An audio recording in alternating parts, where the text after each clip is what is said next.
Okay, good morning, everybody. Hey, it is January the 30th. We are 1 month away, well, 1 month done with OEP. We've got 2 months left of OEP, just FYI. No big news on the Medicare side, just business as usual. But today we do have John Dean. Okay, John Dean is a newer agent. From what I know, came from the car insurance world and transitioned to Medicare because of, I guess, maybe the high stress. We'll hear from him on this, but came in with a vengeance. He came in with an incredible goal to write 300 life apps just during AEP. All right, he didn't quite hit it, but still, that number is what he did do was pretty staggering. John, what did you do last AEP and what did you do this AEP? Last AEP we did 274, and then this AEP we did only 236. Now, only, man, horrible, dude, horrible. Only 236 apps during the AEP annual enrollment. So let's start off a little bit with your background. John, we got some new people on this call and we're always growing. Kind of tell people a little bit about yourself, when you started, and we'll go from there.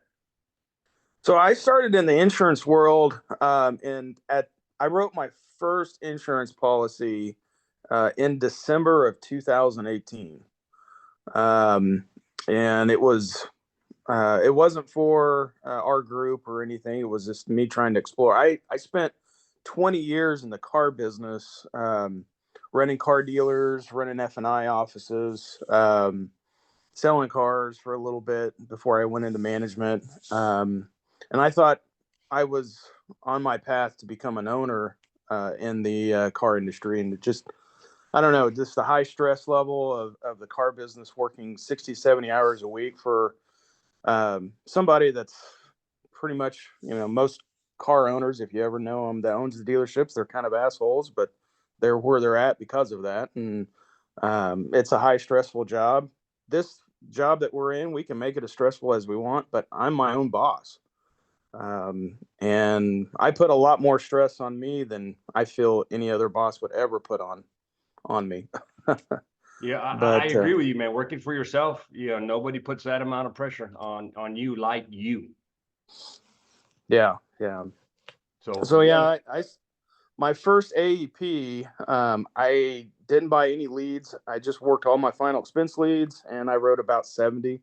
My second, we wrote, when I say we, I finally hired a guy to help me. We wrote 264, 266. Now I can't remember.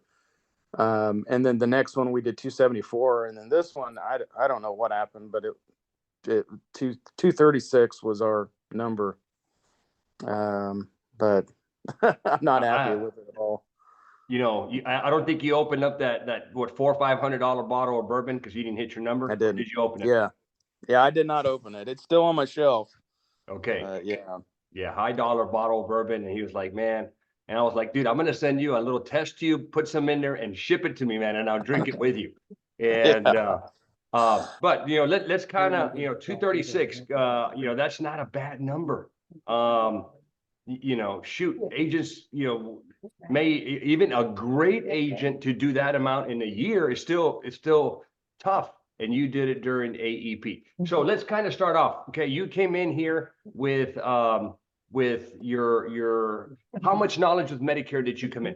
I mean, I guess you started just fresh, right? You mean this year? Oh, it's over here, the black one. Hold on. Let me mute everybody. I'm sorry, I muted you, John. Okay, you're good, John. Sorry about that.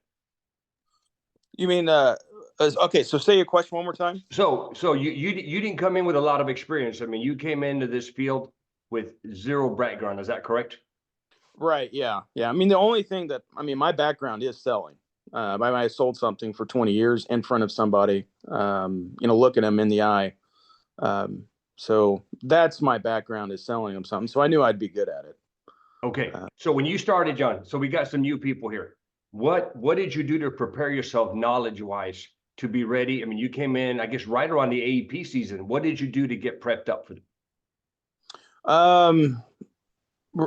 So on on the way all the way up to my first AEP, I was writing a lot of final expense and just gathering all that information. Even the people that I didn't write, I would stick um, that client or whatever that I did not write, or all those people's names in there. And then my first AEP, I didn't have any money, and so I just went right after all of my final expense. And I didn't have a whole lot of final expense written either. But but yeah, I mean, it took me a year to kind of build that book to where I could kind of go after and just kind of start my bankroll. And once I got doing it, I talked to a guy that gave me some advice, and he said if I was to do it all over again in this insurance world, I would go back to writing a a lot of Medicare Advantage because of the renewals and everything else. And that guy was David Dufort, one of our guys. Right. So Right. Gotcha. And you guy coming in here with just AHIP contracting and yeah, starting off, what would be your advice to that guy? Just getting out of the gate. getting out of the gate, I would invest in yourself, buy leads. Get the leads rolling. Get that book started.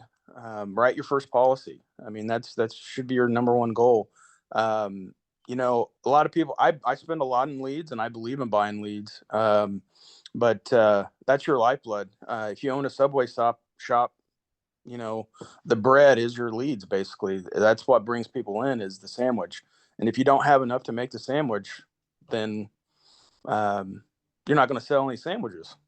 Yep. So. Yep. Very, very true. So I would say, guys, having the knowledge, some people are like, I want to know everything about Medicare before I get out there. And you're gonna screw up, and you're not gonna know everything out there. So you might as well get out there and kind of screw up. But I think with the foundation of AHIP, what we do in our trainings, my 8-week course, you're like 90% of the way there. The rest you're gonna get with just a little bit of experience. So you new guys, hey, don't be afraid to get out there and sell. So let's talk about leads, man, because that's where I wanted to go next. What did you start doing with leads, and what are you doing now? So I started when I very first got into the business. I just did Facebook leads for final expense. Built my book that way. I bought a lot of final expense Facebook leads. As I developed a bankroll, I transitioned it into mail drop leads, and I was buying final expense leads, and then I transitioned into only Medicare leads. We had the free lead program going on with 360 that I was getting leads from them. I was also getting leads from carriers. I was getting carrier money to buy the leads. And so basically, yeah, I went into buying, I believe in the best lead out there, I feel, is the mail drop lead. I like Need a Lead. Need a Lead has always been, they have an awesome system to use and navigate. And they've got really good people working for them. But now what I'm doing is I've actually gone back, I've gone back to just buying Facebook or final expense mail drop leads, and kind of gone away from the Medicare leads. And I've discovered, I mean, if I focus on when I'm in the home of just helping that senior, whether they need final expense or they need help with their Medicare, I write on average about 10 to 12 Medicare Advantage plans a week. Some weeks I've written 15, but just off of final expense mail drop leads, and on top of that, you get your bankroll from your final expense. So. Okay, and I'm just so that our new guys and other agents that are doing a lot of Medicare, who are your go-to companies on FE? On FE, right now, well, Trinity, And then the new one that we all just got, which is Citizens, or I think it's SISA or something like that. But it's they're doing a really good job in underwriting. You can write somebody that, I can't remember. I have to look at my cheat sheet, but you can write somebody that had a heart attack not too long ago. I mean, it's on day one coverage. If you don't have that, I would definitely look that up. It's Citizens. They don't do any underwriting up front. So you got to watch your P's and Q's, because if that client does die in the next 2 years, they will do underwriting at that point. But it's a great insurance company, I think. Okay, got it. Okay, so that's if you want to know more about it, guys, I'll get some information on this one. And I do like what you said there. Do not white sheet a app. Don't put no and all the health questions. Ask the questions and let your senior tell you the answer to the questions, and then proceed. You will get yourself into some trouble with just putting all the no's if they're not no's. Okay, so let's move on. So you're getting direct mail leads. I like that. Guys, we had lead concepts on our call last week. I'll post our call on our chat, on our school, and I'm going to get Need a Lead on one of our trainings also. But so you're not getting just Medicare leads, you're getting FE mail, direct mail leads, and then transitioning to Medicare. Right. Okay. What's your conversation looking like, and how is that happening? So, I mean, I run on average, when I'm running a week, I'm running 50 to 60 hours or 60 appointments a week. I'm on the hour every hour.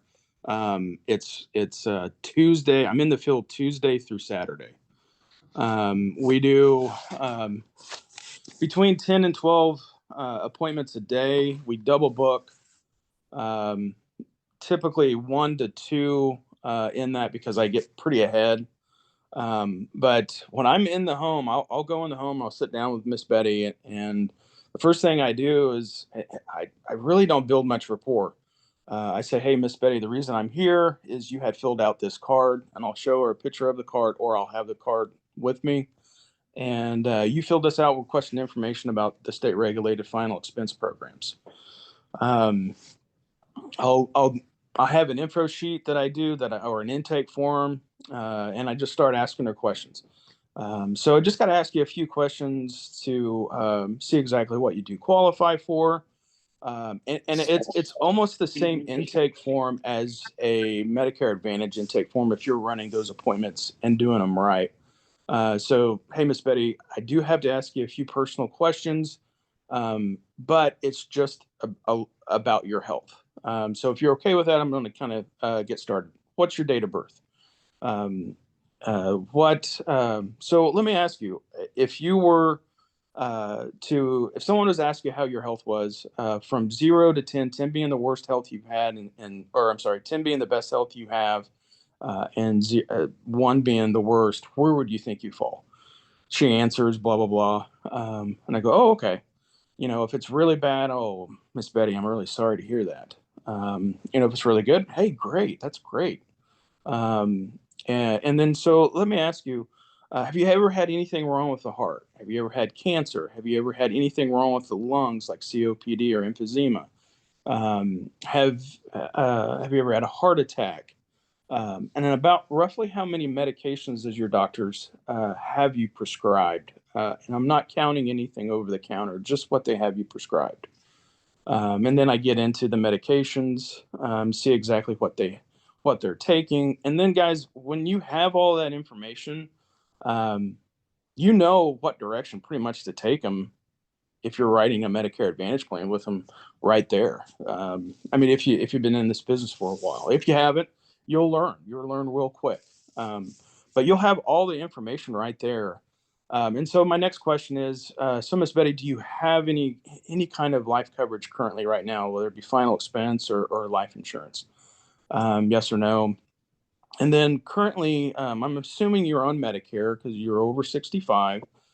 What plan do you have in this area? Is it the United Healthcare plan, or the Aetna, or the Humana? She might say United Healthcare. Oh, great. Do you also have Medicaid as well? Yes, I do. Okay. So are you, and then I just kind of throw out some bait. Like, so I'm assuming you're getting a food benefit. Yes or no? I am getting a food benefit, or I'm not, or I might say if I think that she might not qualify for the food benefit because it is on an income level, are you, are they taking care of you? Blah blah blah. Are they? Um, so I noticed that whatever is in that sheet. Let's say they have COPD. So you're currently on United Healthcare. When you fill your inhalers for your COPD, does it get very expensive throughout the year? Oh, it does. Okay. Well, there is a way, just so you know, there is a way to actually get that inhaler either at no cost or at $10, just so you know. And if it's something that you want me to go over with you here after I after I go over this, I will. So you're just kind of throwing a little bit of bait out there. And then, I always ask them about how much money are you making.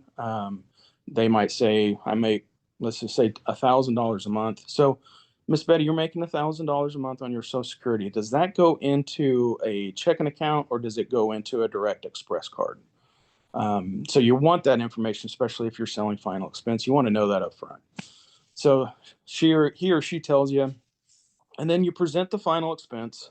Let's say Miss Betty can't afford even $10 in final expense. She's making, I don't know, $900 a month. And it's just not in the budget for her. Plus, you might be on a direct express card, and you might, however you do your business. Then you kind of get into the Medicare Advantage. So you do have the United Healthcare plan. Are you getting the $244? And I just kind of roll into it at that point. And I write to Medicare if they can't afford the final expense. If they can't afford the final expense, I might roll a little bit, set a new appointment, get the scope signed, and then go right into it with the Medicare. So the one thing I do like, guys, and some of you are thinking, well, like, I guess you're not supposed to write the FE and the Medicare at the same time. Remember, this was an FE appointment. It was not a Medicare appointment. So be careful, guys. If it's a Medicare appointment, you're not supposed to do anything that's not signed on the scope. Okay. So on the scope, you want to get, if it's there for MA, make sure you get the indemnity, the general vision. Sometimes I just get them, put your initials on all the damn boxes. Who cares? And then get them to sign your scope. But I like the fact that you're throwing bait. There's nothing wrong, guys, on whatever appointment you're at to throw bait. Okay, put some bait on the hook. Now, when that senior bites that hook, then you can set it, which means at that point you can transition compliantly into the Advantage or the Medicare conversation. All right. If you get asked, well, how did you acquire this? Well, then, on a complaint is the only time you'll ever have to answer something like this. And then, John, I don't think I've ever seen a complaint come from you across my desk. I mean, usually I get them all, but I've usually on a scenario like that, well, it was an FE, here's the FE lead card, and you put your way you transition. We were having a conversation and the conversation transitioned to Medicare because she asked about whatever, and you just put that down, and that's it. It's really not that hard to set that hook on that bait when that senior bites. So don't be afraid, guys. Do not be afraid. Since we're on the topic of leads, one of the agents asked, how much do you spend weekly on your final expense mailers and leads? Between 3,500 to $5,000 a week. Okay, now he did mention, and I'm surprised none of you all asked this question. So you mentioned that you get a little compensation or a little reimbursement, reimbursement from the carriers. Can you elaborate on that? Well, so I don't know how it's going to go this year, but last year we got roughly, I think,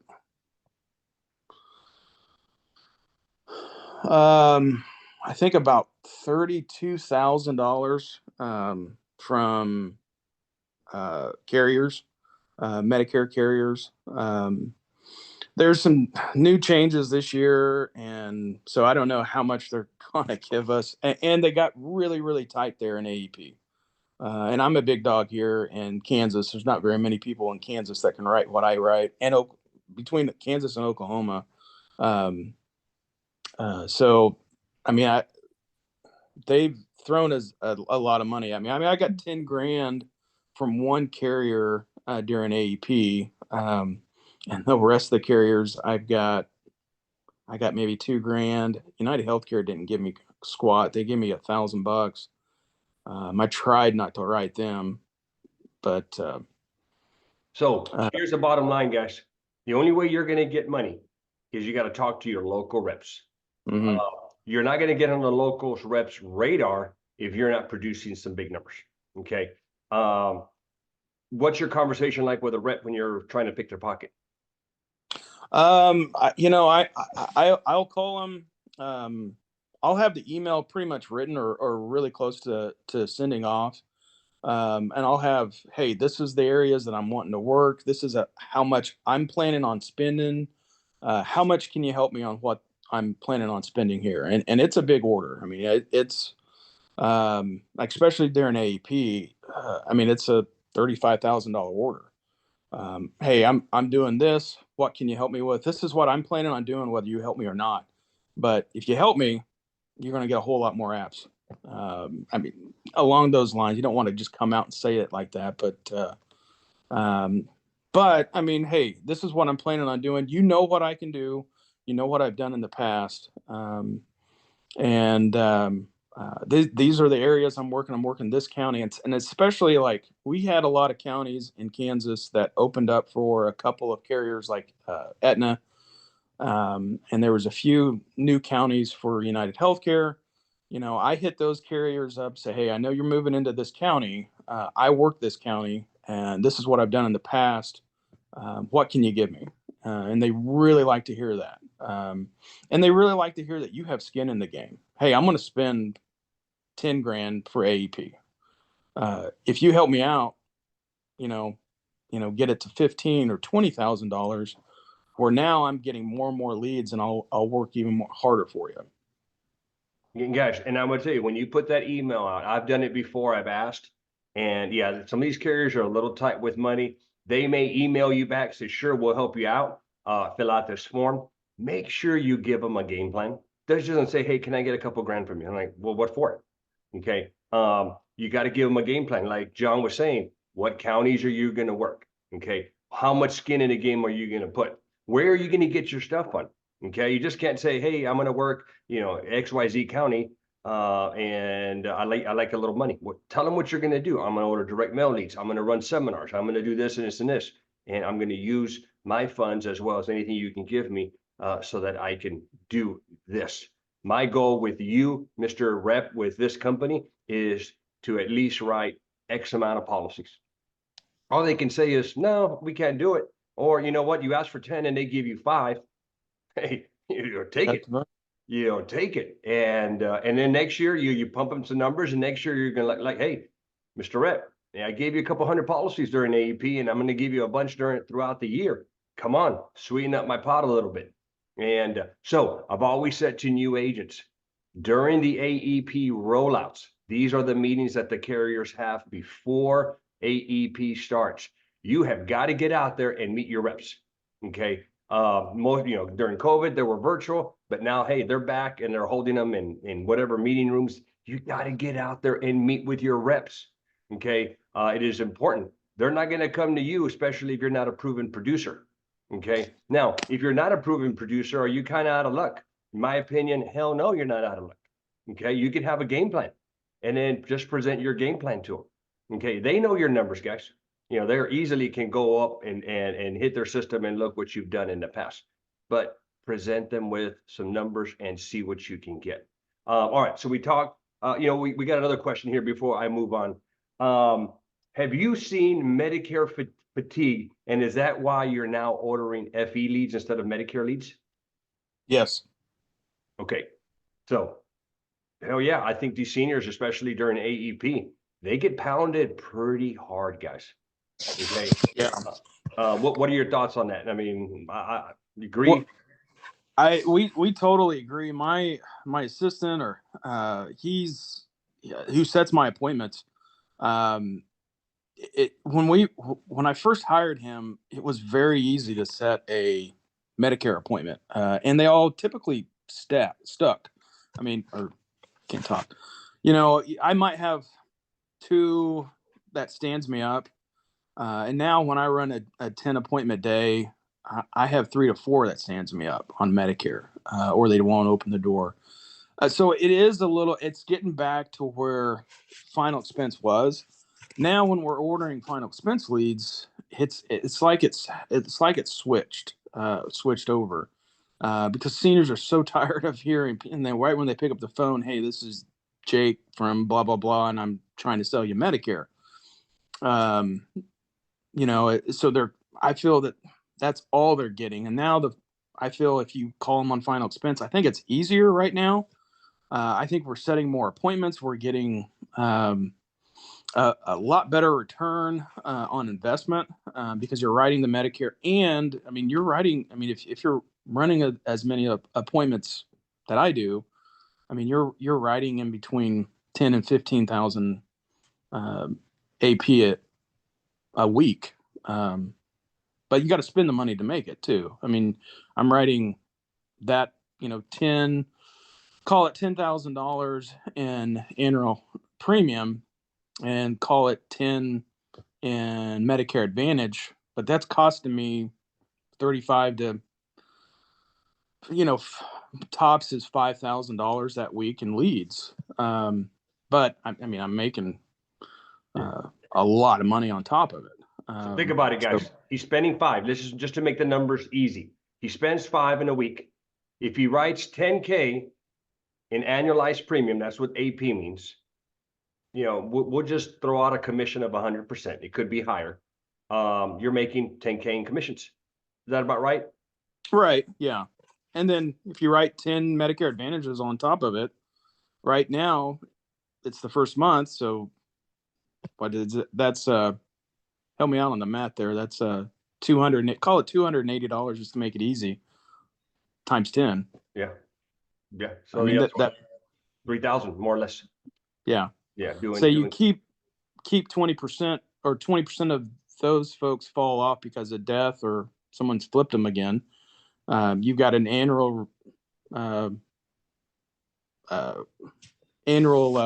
commission every month after the first year. So they're in your book. Wow. Crazy. I think so think about it. You spend 5. So let's go to the slot machine here. I put $5 in. I get $10 back on one product, which is the FP, and I get maybe another $3 back on the MAs that you're writing. But that's lifetime ROI. Yeah. Pretty good ROI. Okay, I'm going to continue with this agent's question. What do you see as your close ratio on FE leads? Okay, so we do our closing ratio on appointment sets. So, I'm 50% if I'm in the house on FE. If I can get in the house, I'm 50%. Whether door knock, appointment set, I'm 50%. Okay, perfect. And then are your leads like 1,000 drops from your lead vendors, and is it a fixed cost? How does need a lead work? So you can buy the pre-cost per lead up. I do 1,000 per leads because I just want all the data I can get. Sometimes I'm in the money, sometimes I'm not, but most of the time I am. The returns on it really good. I use the Walmart lead that they have. If you've had Chris Ware on, he has a really good Walmart lead too. But I use the Walmart lead, get in the home.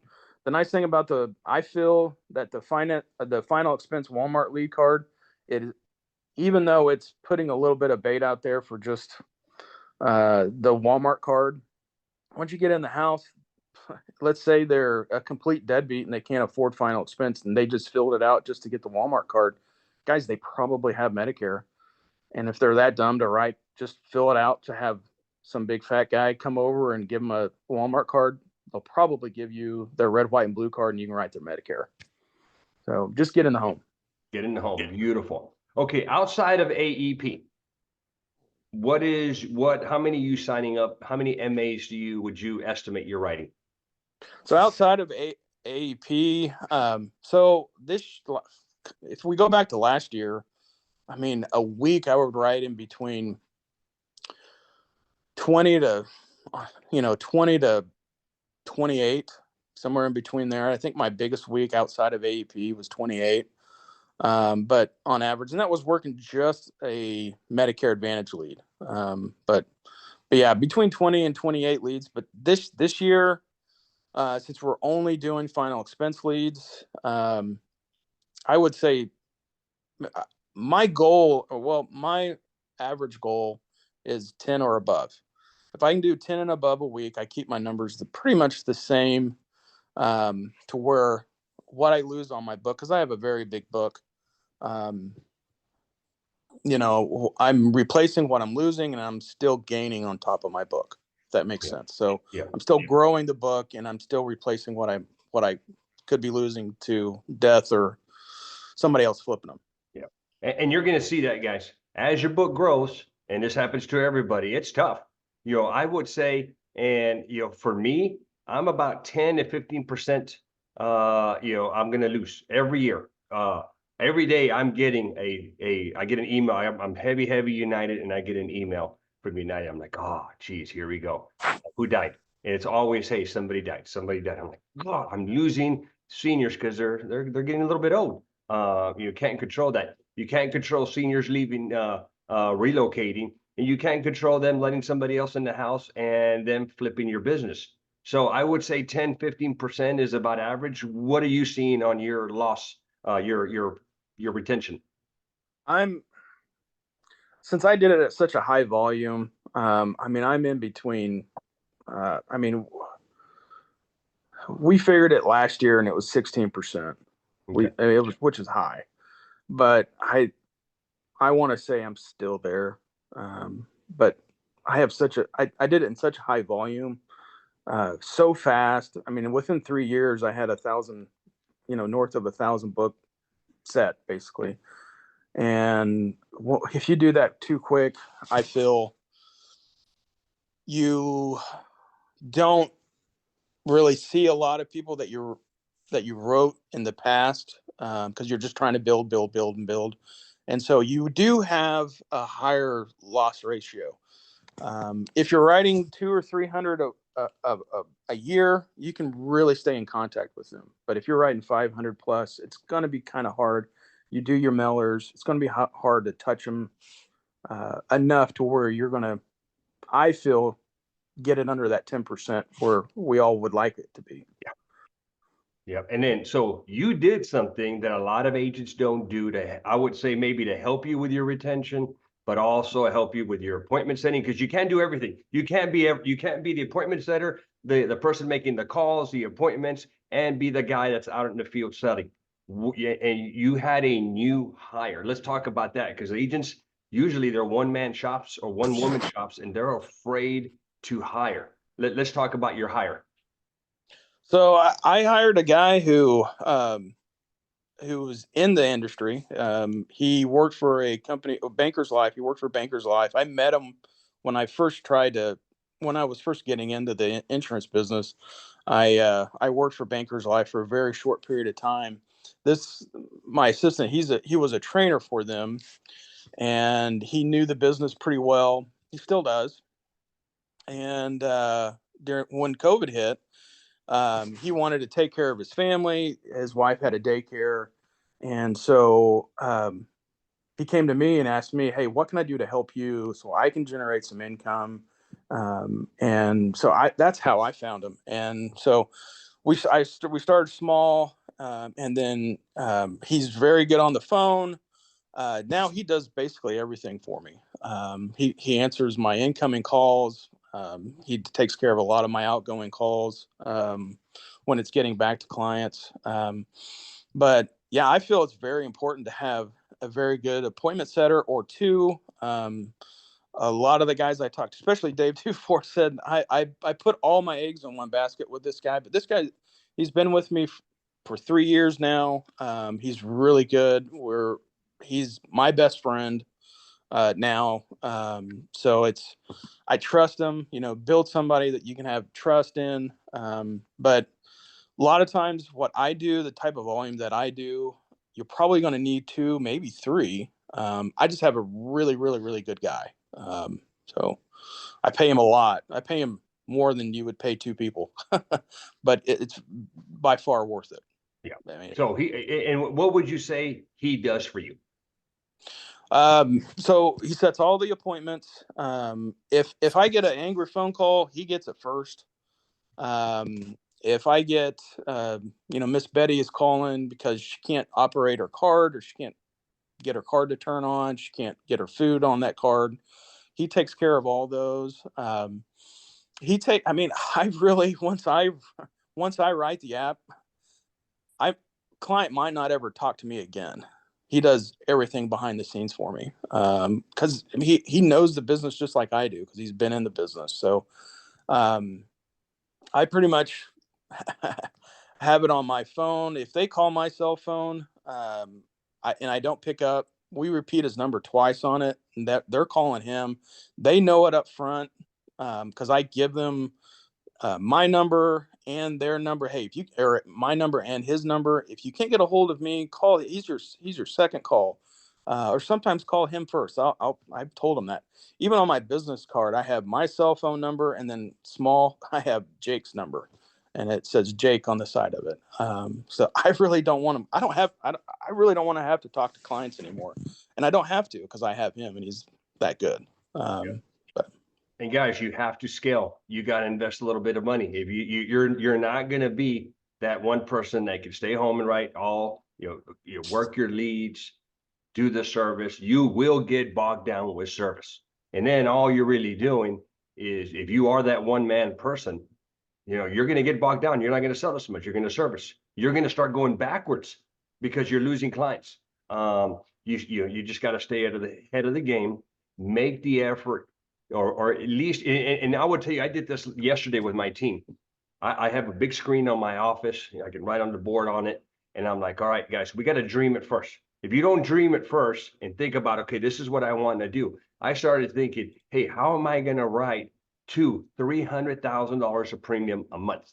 We're doing about 60 to 80 a month. I want to do 300 3 times. We're like, all right, this is what we got to do. We got to hire this person, and this person's going to do this and this and this. So you dream it, and then you start thinking, okay, all right, here's my big vision. Then you start slowly, okay, we got to hire this person first.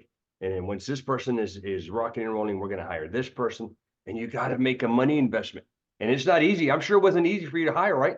I mean, that wasn't an easy choice. No, I mean, again, we kind of started off small, maybe $2,000 a month in salary. But I mean, he's making $85,000 a year now off of me. But I'll spend that all day long. Yeah, when you have somebody good, you're right. And I like to tell in my office, I tell people, look, you're either a profit center, you're making me money, or at least if I'm breaking even, I'm super happy. If you're making me money, I'm even, more super happy. But if you're costing me money, that's only going to last for so long. You have got to be a profit center for me. Okay. And the profit can come in many ways. It can come in the ways of them increasing your revenue, but it can also come in the ways of customer service and retaining your revenue. So, freedom, free time. Yeah. Oh yeah. I mean, you write one, you lose one, you didn't do anything. So they've got to help you retain. So think about that. Okay. A couple of questions before I move on to the next one. What is your rate of return on 1,000 leads that you purchase? On final expense, we just use 2%. It's typically north of that by a little bit. But on final expense, if straight Medicare leads, 1.5 is what we got back on the Medicare leads during AEP. But I dropped my AEP leads in September, like the first week of September, and then I had another one the second week of September, and that was pretty much it. I just did huge drops. I did my whole Kansas drop one week, and then the next week I did my Oklahoma drop. So Perfect, perfect. Going back to your hire, is he an hourly? Is he salary per sale? What's your comp structure with him? just salary. Salary. He's on a straight salary, and yeah, he's Okay. just Easy enough on the salary. So again, and there's no right way. He's paying a salary. Is that a right way? You could pay a base, commissions. You can pay per appointment. You just got to find something that works. From another agent, how have the new regulations affected your Medicare business? so. It really hasn't. Yes, the 48-hour rule is in effect. I will tell you to take care of the senior.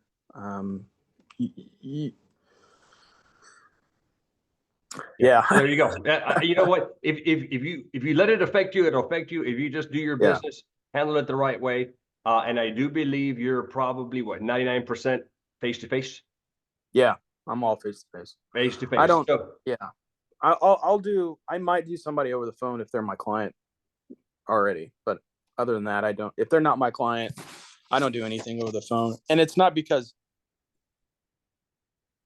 well, I'm dyslexic, so if they're telling me, prescriptions and everything, the majority of the prescriptions I can get in there, but some of them I can't without having to see the bottle. Doctors' names. I couldn't spell, a doctor unless his name was, Reed or Dean or, whatever the normal. But like Louise's, your last name, I'd be asking Miss Betty how to spell that. Yeah, no, I got you, man. I'm the same way, man. So if you do record, out of curiosity, what are you doing for your recording? Are you just a Zoom? What's your preference? If I record, I go through Sunfire. That's what I'm gonna say, guys. So your options on recording. There's not a official, hey, everybody's got to do it this way. You can use Sunfire. Okay, Sunfire is the Medicare quote and enrollment tool for agents. We have it for all our agents. A lot of times it's white labeled as other, Medicare enrollment center. However they white label it, it's pretty much the same thing. There's a little phone number. They can call you. You can call them. You record it. It gives you a little box with a disclaimer. You read off the disclaimer. Then you can verbally capture the SOA, and then you can proceed to doing your job and then doing the enrollment all within Sunfire. I like using Zoom.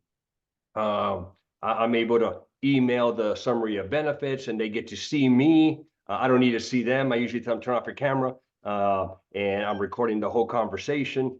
I do the scopes with either a text, an email, and there's not a right way. It's just that you just got to have the scopes. You got to have them 48 hours unless it's a call-in. If it's a call-in, then you don't have to worry about getting that scope in advance of the 48-hour rules. Cool. All right. Next question I got for you. This is the big one here, man. I'm your senior, man, or you're in front of the senior. Okay. The conversation has shifted and you're now in your Medicare. You're wearing your Medicare hat now. What's the conversation like with that senior? So I mean, so after final expense.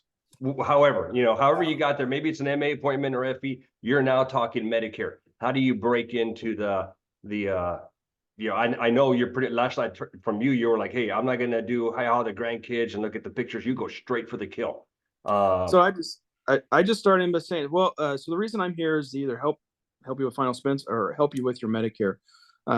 So to kind of get started, Luis, if you could grab your red, white, and blue card and then your current plan card. I always want to know what current plan they're on. A lot of times they'll give you cards and they're not even the same plan. They don't even know. Some of them don't even know what plan they're on. But if you have it up front, then you can you have to me, I start building ammunition in my head. Okay, so he's got the Aetna HMO. You know, I know it only has $1,000 in dental in the back of my mind, and I'm just building all of this as I'm pulling up their number on the red, white, and blue and seeing exactly what they do have in Sunfire, seeing if they have LIS. And so, Louise, I see that you currently have a low income subsidy. So right now, your current medications are probably no cost or very little cost. Is that right? Yes, it is. And then I just kind of roll. So since you do have low income subsidy, are you aware that you actually qualify for $100 food benefit this year? Has anybody gone over that with you? No, yes, yes. I mean, and then I asked them, would $100 help you?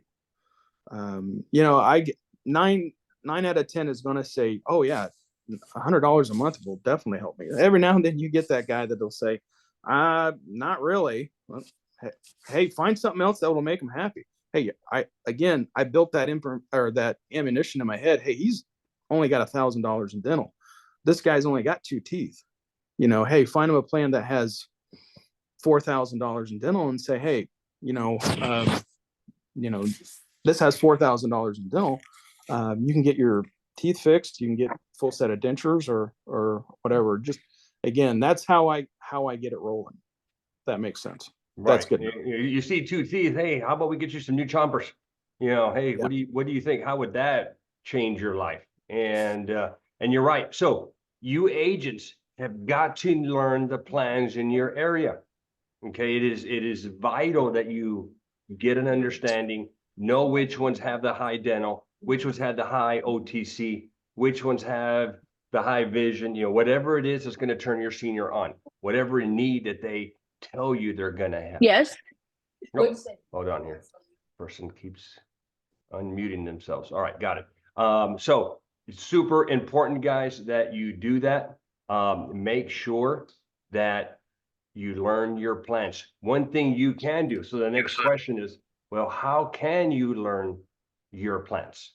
Okay. And I would say the best way that you're going to learn your plans is I've got a Medicare comparison sheet that I've shared with y'all. I've got a template. What you can do with that is you can put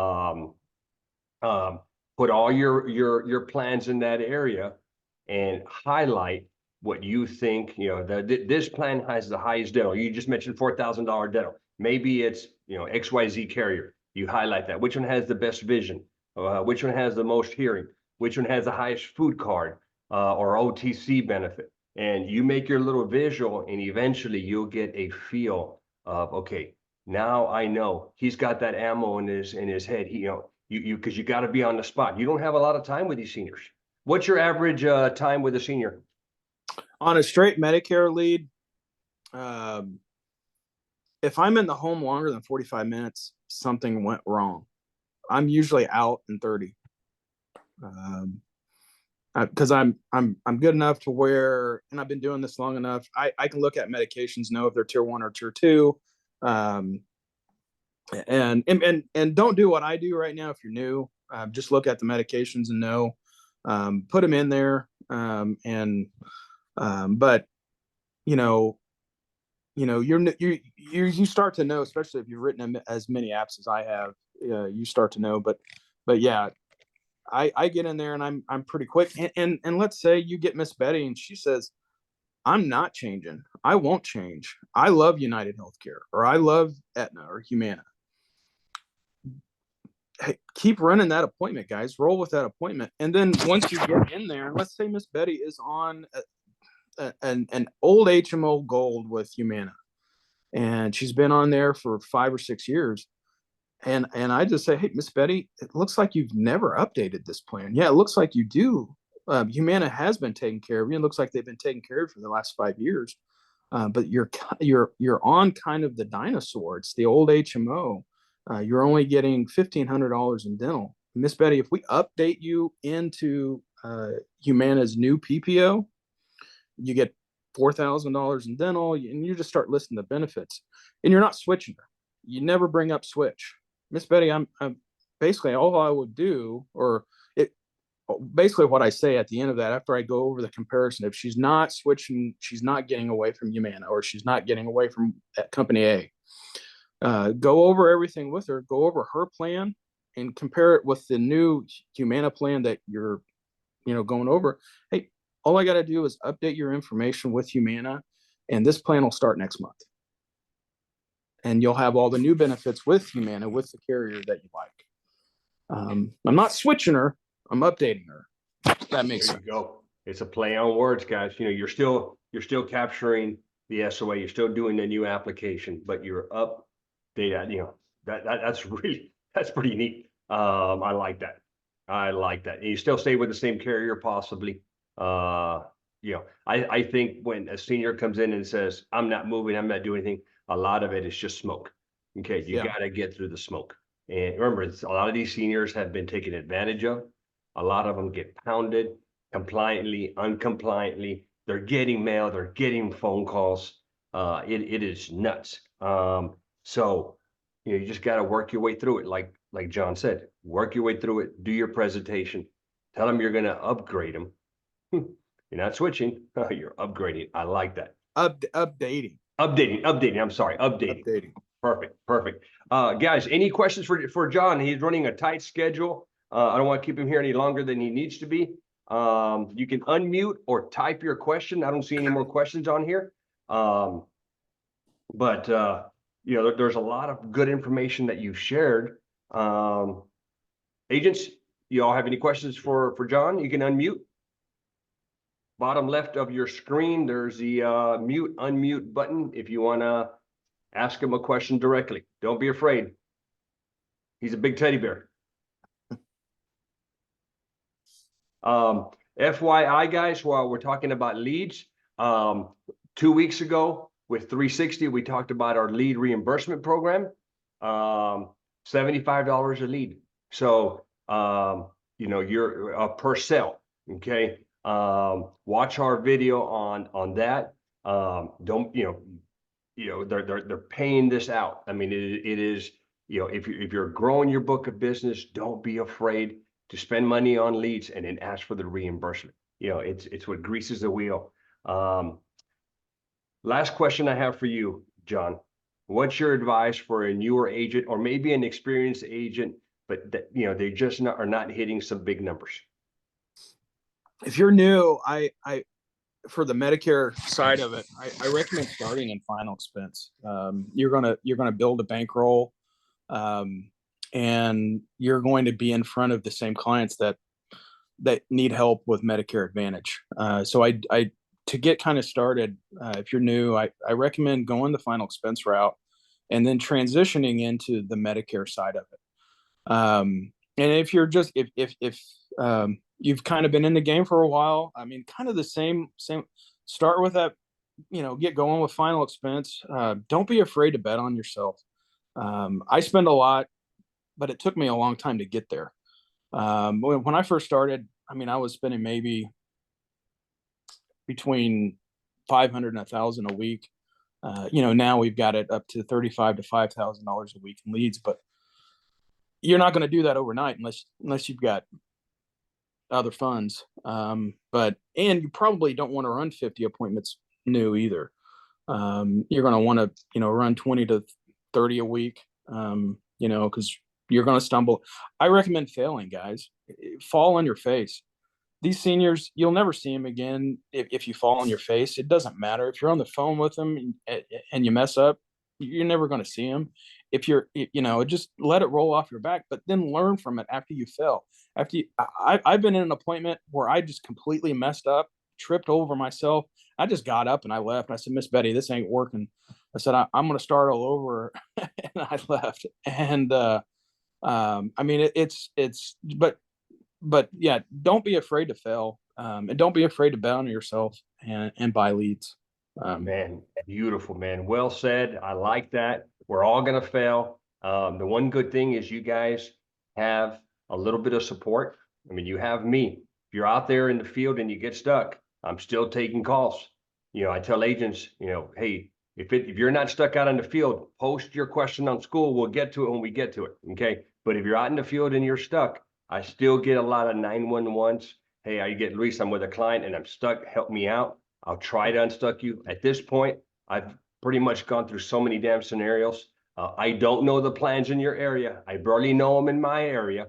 Okay. So specific plan questions I can answer, but generic, hey, I'm stuck. I don't know how to handle this. I can probably unstuck you pretty quickly. And so usually it's a 1 minute. Hey, here's my scenario, Luis. I'm stuck. How do I overcome this? And now, hey, this is what you got to do. Do this, this, and this. And then sometimes, the scenario may be where you have to do what John says and just walk away. Hey, it looks like you're in the best plan. I can't really help you out. Hey, have a good life. I'm out of here. By the way, here's some business cards. Hey, refer me to your friends and I got to go to my next appointment.